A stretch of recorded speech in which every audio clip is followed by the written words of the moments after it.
Good afternoon. We are so grateful that Boehringer Ingelheim could come, and so many representatives could come to be here today. And so, if you work for Boehringer Ingelheim, please stand and let us see where you are.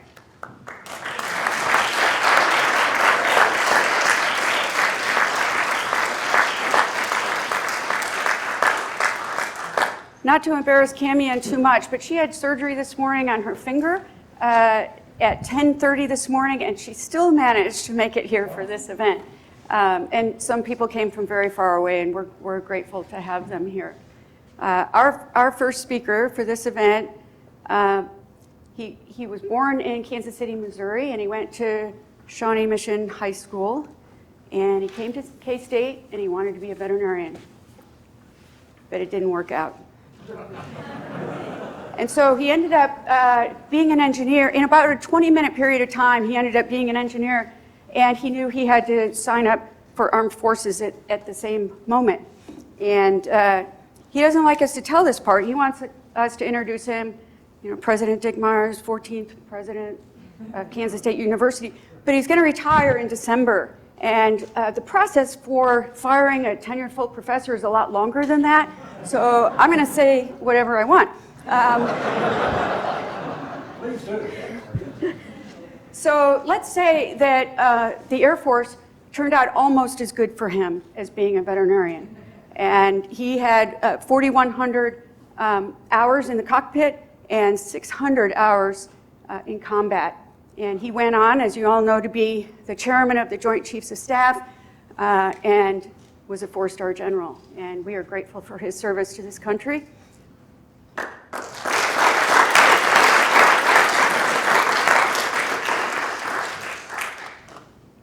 I don't know that I can name all the medals that are on that wall. I'm not sure he can, but I thought this picture was really cute where he is looking at the medals that were awarded to him during his time in service. And so here's the introduction I'm supposed to give. Please help me welcome the 14th president of Kansas State University, President Dick Myers.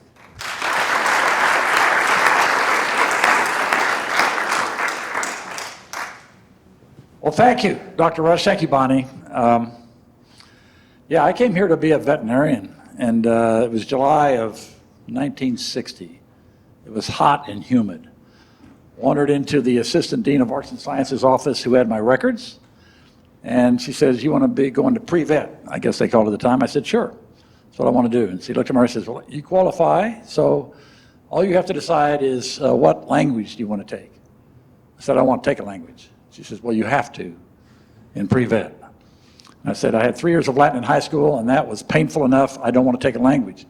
"No, you have. Does that qualify?" She says, "No, it has to be a modern language," which is the first time that I understood that animals have modern languages. So I said, okay, well, that freaked me out for not any very good reason. And I wandered across campus, saw Seton Hall had engineering in big block letters. I said, I'll do that. And I walked in, and the guy was so nice that greeted me, the administrator, and he said, "Can I help you, young man?" I said, "Yeah, I want to sign up for engineering." He says, "Well, what kind of engineering do you want to sign up for?" I said, "Well, what kind are there?" So that was the start of my college career. We just went through the hospital over here, and I think I missed my calling. That's something I would have loved to have done, but that's not what I chose for, as you just heard, very stupid reasons. But to today's event. So the world we live in today, particularly in the state of Kansas, but I think in a lot of states, the last time the state put any money into a facility at K-State was, guess what? 2008. The last time they built anything on this campus. Now, there have been bits and pieces in parts of other things like the Engineering Initiative Act. Part of that money was used to do Phase 4 for the engineering building. There was some money from the state in architecture, planning, and design. But generally, if you want to get something done, you've got to find partners. You got to find philanthropy. You got to be very creative. And my hat's off to Dr. Rush for being probably the most creative and the most relationship-building dean we have. She has just, from the first time I walked in this facility, this campus in 2016 and got to know it a little bit, to now, I mean, you wouldn't know it's the same place, would you? I mean, all the work here, it's just different. It's better. And why is that important? Well, nobody likes to work in a dumpy place. Nobody. You can't attract the right faculty, you can't attract the right students, the right administrators. Nobody wants that. They want to work in a place that represents what you're trying to teach here, which is great thought, precision, knowledge, and that ought to be respected by your surroundings. And Bonnie, you've done a great job in making that all come true. So to Boehringer Ingelheim, which is why we're here today in this particular space, this is glorious. I guess it's going to be for third year students, those veterinarians that need continuing education, for any time you want to have a large function. This is a glorious space. I love the glass. I like everything about this compared to some of the old facilities that were here that were very difficult to be a part of. I mean, I spoke in the last auditorium, and it didn't give you a good feeling at all. It was awful. I think it was awful for the audience, awful for those down front. It might have been cool in the day, whatever that day was, but it was not cool today. This is awesome. And this will do the sort of things we want to do, which is to attract people to our College of Veterinary Medicine, which is already highly thought of, highly ranked. This just makes it better. And the beat goes on because they've already gotten other grants to do other things. And so this whole complex is really, I think, operating at an extremely high level. But to the folks, and there were a lot of them here for Boehringer Ingelheim, thank you so much. I know this is not kind of what you do, but you did it. And maybe it's the first and last time, whatever. I can tell you that it's transformational for us here at Kansas State University. And we thank you for betting on us, that we can turn this into a place that turns out great talent, great research as we move forward in the kind of things that you care about.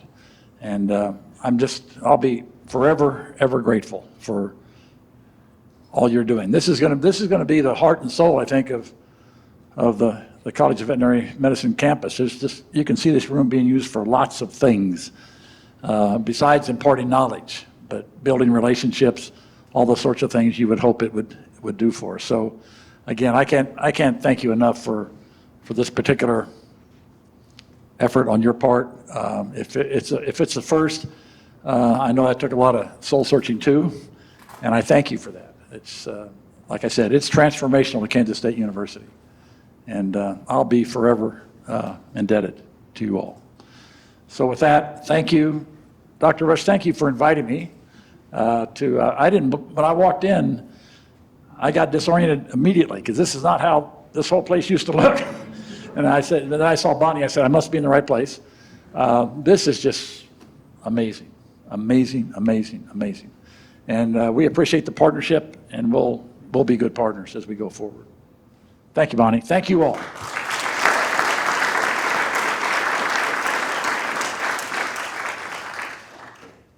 Thank you, President Myers. We appreciate you being here today.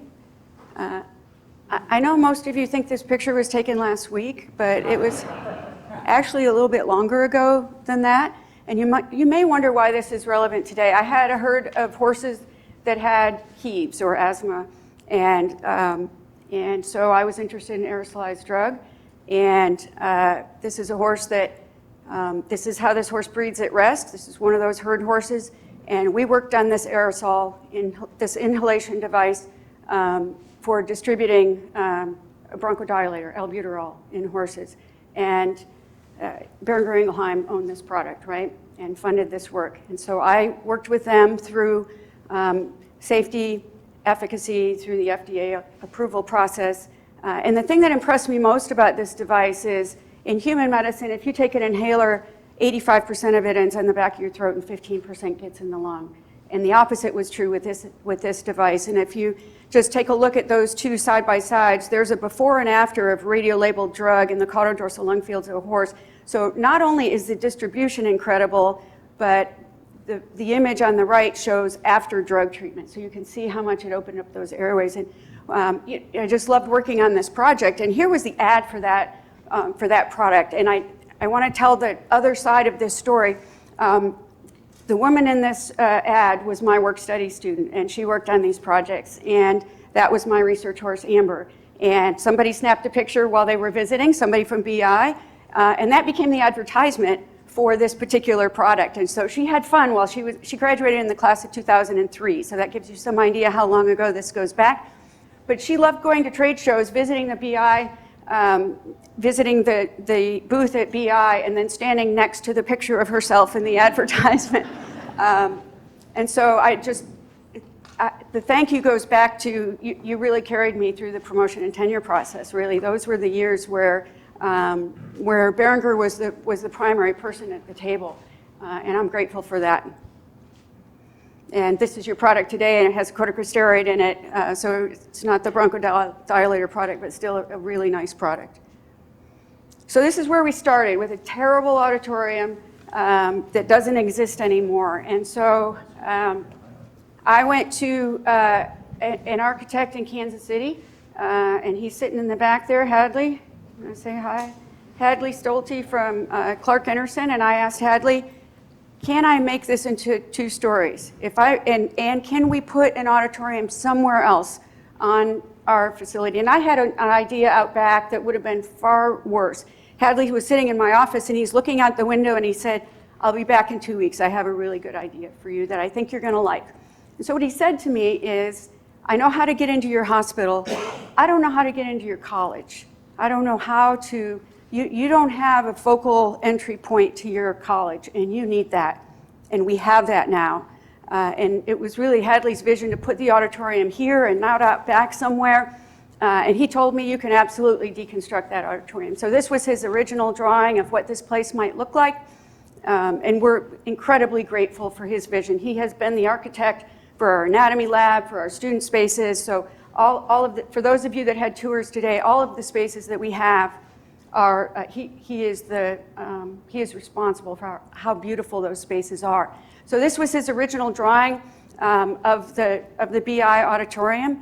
And so it was actually Eric Holderness, who's sitting right next to Hadley, who was the development officer at the time. And we were sitting with Zach Mills and talked about what this might look like for the first time. And I'm going to say that was more than 3 years ago when we had the first conversation. And so my office is right there, so I had a front seat to this renovation, and I took videotape every day. And looking out the window was a full-time sport for me. They were amazing how it all came together. I remember this day particularly. It's the first day that they let us in the building, and we hadn't been in there for 4 or 5 months, and we got to see how it was starting to take shape. And this is where we are today. Really, this is the 3rd-year classroom. On Saturday, this past Saturday, we had 450 alumni here, and we were watching a terrible football game on the screens, and they didn't care. They had a wonderful time in this space. We also put them in the other 2 lecture halls, but the people who had the least mobility were in this room, and some of the younger graduates were up in the other room. So what happened to that terrible auditorium, right? Well, we tore it apart. And we put the Hills Primary Care Pet Health and Nutrition Center on the 1st floor. And if you haven't seen that and you'd like to see it today, please let me know. I will walk you through that space.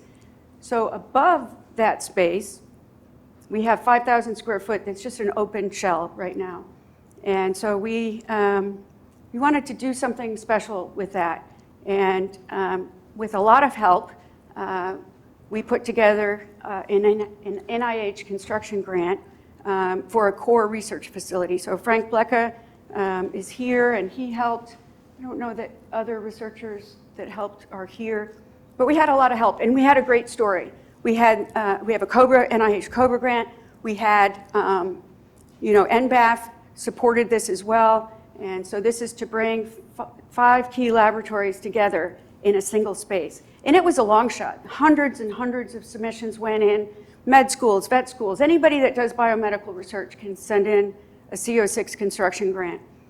And we learned last week that we're getting the money.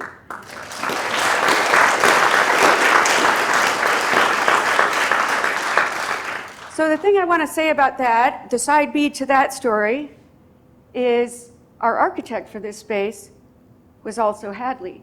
And so I thought I didn't know that he could do research space. And he said, heck, I'm on some other CO6 grants as well. I'll help you put this together.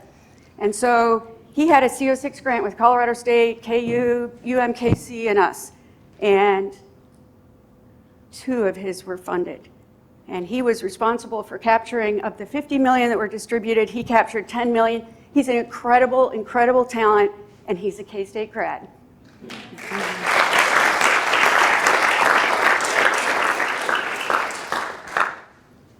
So this agreement, this collaboration is not just about bricks and mortar.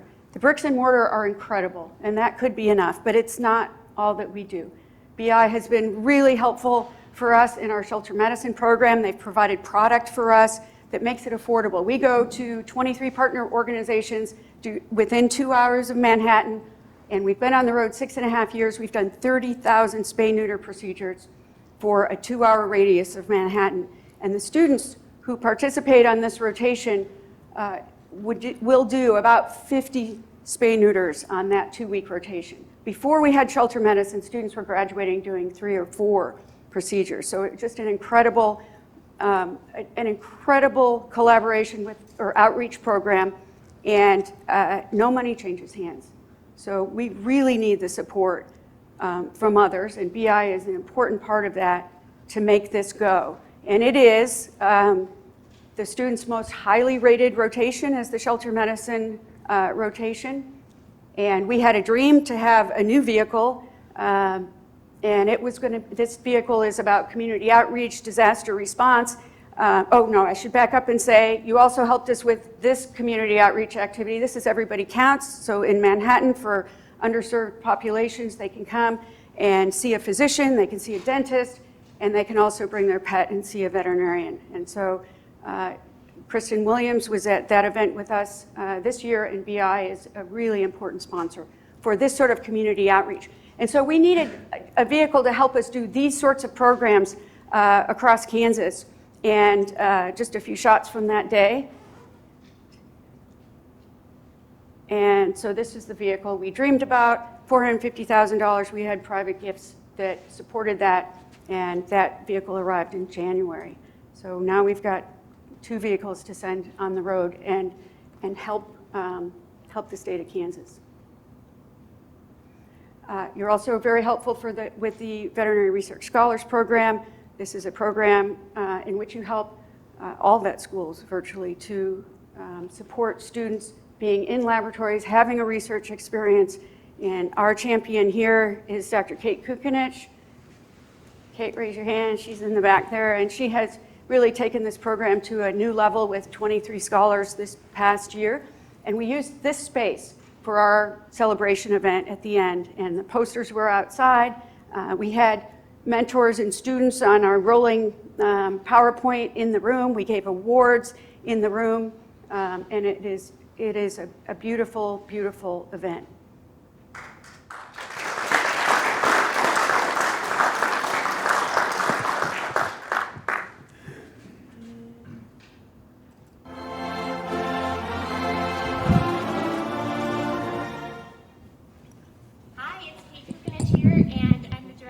Kansas State Veterinary Research Scholars Program, and I'm here with our 2021 Boehringer Ingelheim Veterinary Scholars. And we just want to say thank you to all of you at BI for supporting our scholars and our program this summer. And we're standing here in the K-State College of Veterinary Medicine Boehringer Ingelheim Auditorium, and we appreciate and thank you for your support of this auditorium as well. Hi, I'm Tony Lai, and I enjoy working with Dr. Kate Kukanich on a project about leukogram and shelter dogs.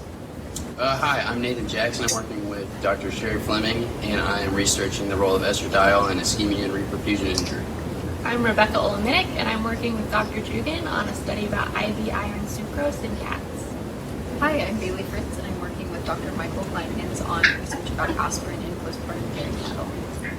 Hi, my name is Sarah Timmerman, and I've enjoyed working with Dr. Basil on researching ablation therapy and aldosterone producing adenomas. Hello, I'm Joel Nelson. This summer I'm working with Dr. Bob Larson on a project dealing with fescue toxicity in beef cattle. Hi, I'm Walter Myers. I'm working with Dr. Izuma on pain assessment and activity tracking and dogs with osteosarcomas. Hi, I'm Stephen Edache, and I'm working with Dr. Natalia Sonikiaro on the effectiveness of the fermentation products in the reduction of salmonella prevalence in influenza cases. We are having a poster session here at Kansas State University College of Veterinary Medicine on July 29th at 11:30 to 1, and we welcome and would love if all of you would join us for that poster session. Thank you so much for your support, and go Cats!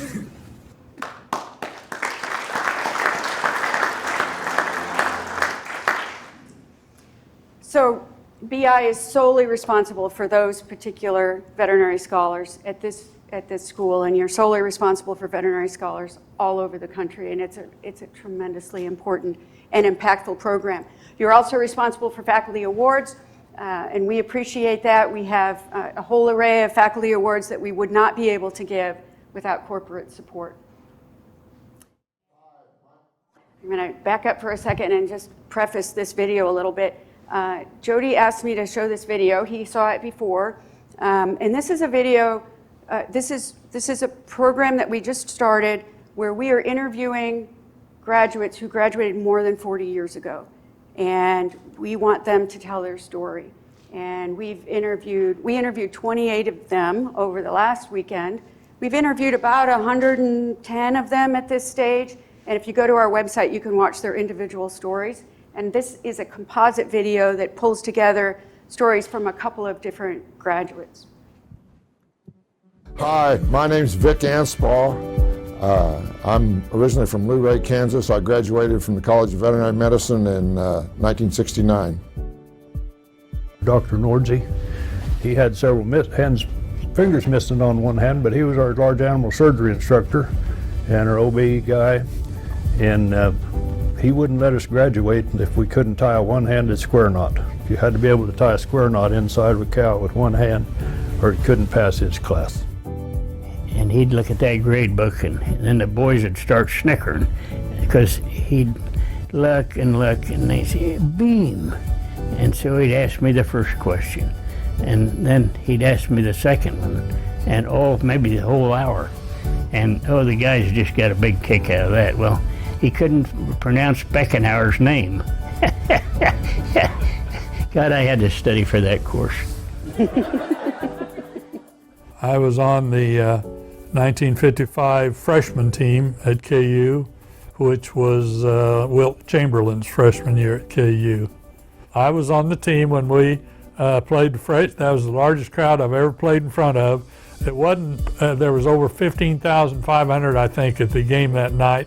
And freshmen, thanks to Wilt, beat the varsity that night, and he scored, I think, 45. I'm not sure, but I was on that team.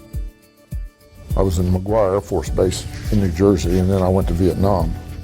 I was sent there to be the chief of veterinary services for the 7th Air Force Military Working Dog Hospital. You know, there was folks out there, was North Vietnamese people that had infiltrated down there that had rockets that would fly about 6 miles, and periodically they just lobbed some in. I had 3 little girls by myself as a kind of a single dad, and my oldest was 10 years old, and she used to answer the telephone for me. But somebody had to answer that telephone for that two-way radio, you know, and so I'd leave a 10-year-old at home to answer the phone, and the 2 little ones would go with me on the calls at night a lot of times. So I ran for the House in '84, and I was in the legislature for 12 years. And in my case, it was a pretty easy go because we knew at that time just about everybody in the whole county and had drunk out of their horse tanks. And then we developed these 2 tests that would identify the labile toxin and the stabile toxin producing E. coli, 2 of the main pathogens in E. coli. So that's why we had a separate lab just to test for the E. coli bacteria. That was really my best research project. I taught some future astronauts when I was in the Air Force as well too. And then I joined the faculty here, and here was a younger group of students actually, and larger classes as well too, and different topics. So I had to do a little homework to kind of catch up. So, but it was fun. I enjoyed working with the students. And I tell my staff this all the time. People come into your office, you don't know what they are going through in their life. You don't know what happened to them 5 minutes ago or 5 weeks ago or 5 years ago that is impacting how they are feeling today. It is simply your job to be open and caring and facilitate their life as much as you can. You get that one window and then you're done. And I think that's just kind of the attitude that I got from K-State in general, was treat people right, do the right thing, it'll work out. It was just fun to being able to help people out.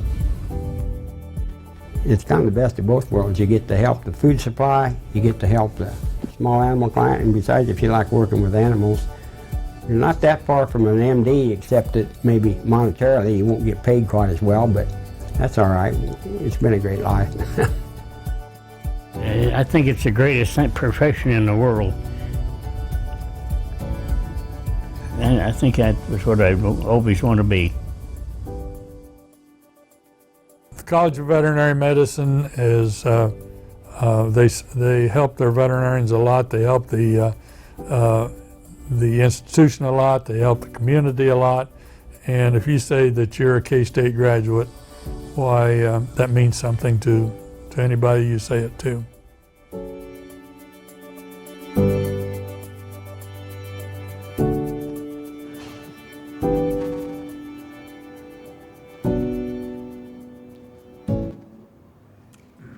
So many people to thank there. You could have almost been a veterinarian. It was so close. It almost happened for you. I want to thank Kevin Minahan, who was our project coordinator that made sure we stayed on time and under budget. Kevin, raise your hand.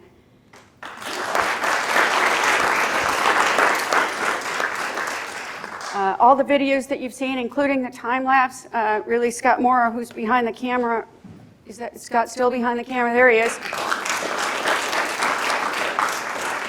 And he and Sharon Green and Joe Montgomery, who's right here, work on those alumni biographies for us that are so impactful. I'm sure that there are others to thank. Probably everybody in the room deserves a thank you at some point in time. But I wanted to tell you a little bit about Zach. Zach was a 99 grad of K-State, and when Eric Holderness and I sat down with him at the table the first time, he was looking over the plans and thinking about what the possibilities were, and I said, Zach, how many times a day when you were a student did you say Frick Auditorium? And he said, oh, so many. And I said, how bad do you want students to say, and faculty and staff to say BI Auditorium 100 times a day? He said, oh, so bad. And so that was the hook, and that has been true. We say BI Auditorium 100 or more times a day. So that really came true, and we're very grateful to Zach for being at the table and helping this come to fruition.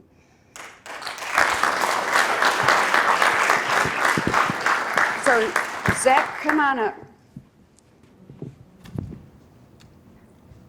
just takes a second. Check. We're on. So I'll keep it short. I'll keep it hopefully reasonably sweet as well. I think that where I am in the speaking order right here, I've never actually had an opener as a four-star general and a chief of the Joint Chiefs. I mean, this is pretty incredible to actually be in the same room as him. So, sir, thank you for all that you've done for our country. And it speaks volumes as well to the people that I've also heard about that Bonnie has mentioned from the K-State graduates and the people that are coming here to Kansas State.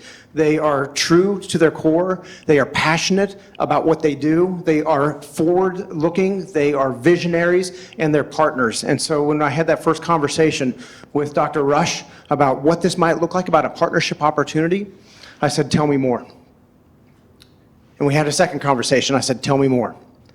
And then she gave me the plans, and I went to the leadership at Boehringer Ingelheim, and my boss at the time, Mike Hamby, I always call him Dr. Hamby, he's not a doctor, but Mike Hamby at that particular time said, this is too good to pass up. It's just too good to pass up. And I'm representing companion animal business, but this is something that transcends the business. It transcends all of these things. And so when you look at the people from Boehringer that are here today, the groups are from discovery and R&D. They roll through the strategic alliances, this acquisition group, business development, into the commercial side. And on the commercial side, it covers all of the species as well. And to me, this is incredible. It speaks volumes to who's getting behind this. Public health as well. Looking at Dr. Inslee back here, like everybody wants to be a part of this. And that's because this is what the future of veterinary medicine looks like. And it's here in the heartland, and we're driving forward. And the things that we can do together exceed those that we can do alone. And so bringing more people in, the diverse thoughts, the diverse ideas, the ways to collaborate and looking toward that future and solving these problems together, this is where it starts. And with that, it's the students that are at the core of this as well. Jody Ray over here as well. He heads up Jody, if you would raise your hand. Jody does the yeoman's work for us when it comes to our College of Veterinary Medicine programs and works to make sure that we touch every veterinary student across the United States, that we're there for them as well. And then we work with the colleges and the things that we're doing. And it works through the interns and the residents and the faculty. And we use the experts that are here and across the United States as key experts for us when they speak about products and thoughts and ideas and driving those things forward. And these are only going to get bigger and better as we move forward with this. And so to be able to stand here and see the fruits of the labor of so many people, the vision of Hadley and the vision of Dr. Rush and the people who came here to be a part of this, all I can say is thank you very much. Thank you. I'll be followed by Carolyn Belmont. Thank you, Zach. My colleagues have been winding me up today, saying I only had 45 minutes and I was only allowed to show 65 slides. So I promise you I have no slides, and I'll be very quick. First of all, again, like to thank the Dean and all the faculty and the students I've met today. This has been my first real visit to K-State, other than being a client, which I'll mention in a minute. And so I greatly appreciate everything that I've seen today. It's absolutely fantastic facility that you have. You're very lucky, and it's tempting me to think, oh, well, I should retire and come back and study veterinary medicine again. So I'm not a vet myself. I came to the US, it was now 18 years ago, and it was because BI offered me a job over here, and I've worked for them ever since. But one of the other reasons I came to the US is because of a passion for horses that I had. Also because I love the Midwest, I love the space out here, and I just had that opportunity to own a horse. And so one horse became several horses, as you may know from the video from the Scholars Program. And that, of course, inevitably led me to my first visit to K-State with a horse. And my first visit I remember extremely well. I brought a 17 two-hand Belgian draft mare here who was having quite severe breathing difficulties. And two things jumped out at me at that visit. First off, it was Dr. Rush who led the endoscopy team. And we had some surgeries later on. But the second thing was that one of the students who needed to sign me in came up to see me that day. And we had the clipboard and we went through all the questions at the time that she needed. And she didn't want to come very close to me in this horse. And she was sort of standing way back here and looking rather apprehensive, because this was a big girl I brought. And so eventually she said, oh, I'm just a little bit nervous here because this is my first day on equine rotation. And last week I was working with fish, and it just struck me. It's just a great example of the amazing complexity, the diversity, but also how fascinating veterinary medicine is and how exciting it is.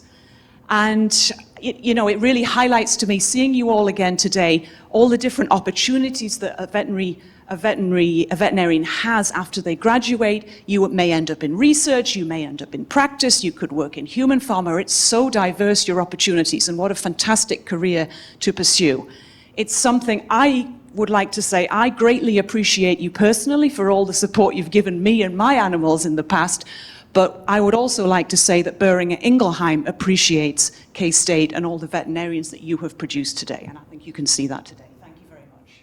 Thank you.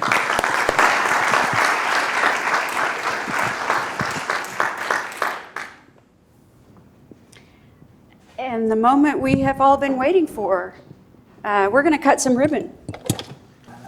Don't run with these. Don't run with those. No? You need a pair of scissors? They are big scissors. You need a pair of scissors. And then, Mario, you need a pair of scissors? There we go. There we go. You're supposed to cut. I'll hold for you. Yeah, yeah. Let's ask the girl that had surgery this morning. Hold for us. Okay, there they go.